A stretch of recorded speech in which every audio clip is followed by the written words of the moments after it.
in this week's Torah portion, the book of Leviticus, Parshat Shemini. Just at the beginning of chapter 10 in the book of Leviticus, we are studying about the beautiful dedication ceremony of the Tabernacle.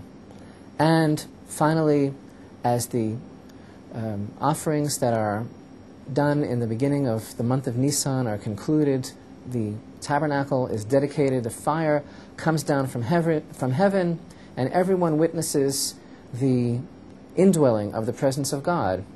And two of the children of Aaron, the high priest, Nadav and Avihu, they make what's called a strange offering, a strange fire, an unauthorized offering to God.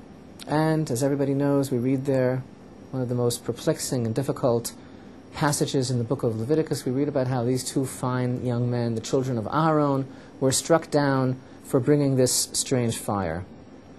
And there is a wealth of commentary in the tradition of our holy sages about how to understand what does it mean exactly that they brought this strange fire, this sacrifice that had not been required, that had not been instructed, that had not been commanded by God.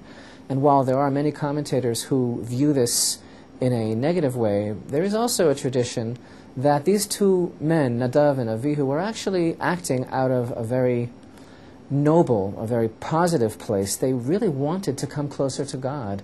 They really were very inspired, and they wanted to do something.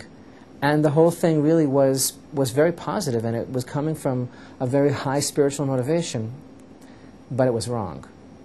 And the problem is that it was not keeping in line with the proper progression from level to level that a person has to do and has to have in order to make our acquisition of spirituality, and in order to make our path in serving God real and lasting.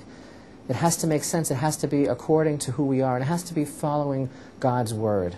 So if we hear from God, and I really hope that each and every one of us knows that we do hear from God, that word from God has to be something that follows His word, that is a reflection of a life dedicated to the sanctification of His name, to doing the right thing at all times.